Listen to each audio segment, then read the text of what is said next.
Vous voulez savoir comment repérer une vraie R36S d'une fausse? Je vais vous expliquer comment faire. Bon, là, ok, c'est deux vrais, d'accord. Tout d'abord, il y a l'aspect esthétique. Vous voyez l'aspect esthétique, le bruit des boutons, etc. Et notamment sur les vrais, vous avez des boutons qui sont donc en relief. Souvent sur les fausses, c'est des petits autocollants.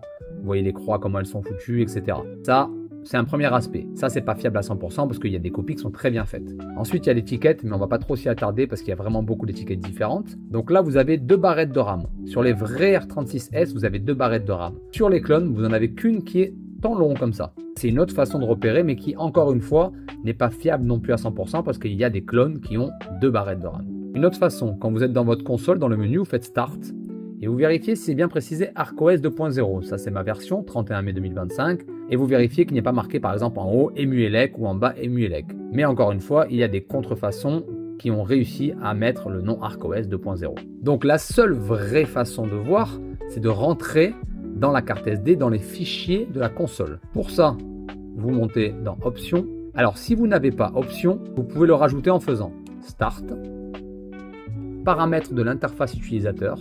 Là, vous descendez sur Système visible. Là, vous voyez que j'en ai 23. Vous cliquez dessus. Et là, vous voyez en bas, vous avez Options. Là, il est coché. S'il n'est pas coché, vous le cochez tout simplement. Donc ensuite, une fois qu'on est là, on clique sur Options avec le bouton A. On descend sur File. Alors, peu importe que ce soit marqué 351, 26, peu importe. Vous allez dans File, vous appuyez sur A. Une fois dedans, vous appuyez une fois sur B pour faire un retour. Et là, vous allez monter pour chercher le fichier qui s'appelle boot, comme vous voyez en haut. On appuie une fois sur A. Vous allez donc tomber sur ce type de fichier. Et là, vous descendez tout en bas.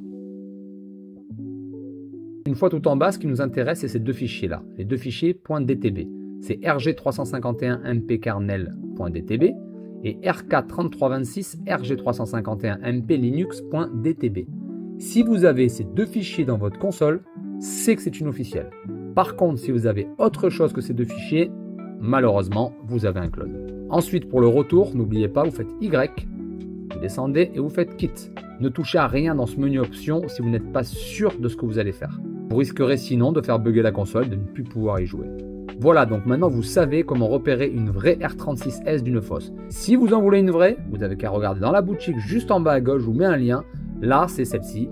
Vous l'avez en bleu, orange, vert, toutes les couleurs. Et là, comme vous avez pu le voir, ce sont des vrais R36S. Si vous avez des questions, n'hésitez pas en commentaire, les amis. Allez, à plus. Ciao, ciao, ciao.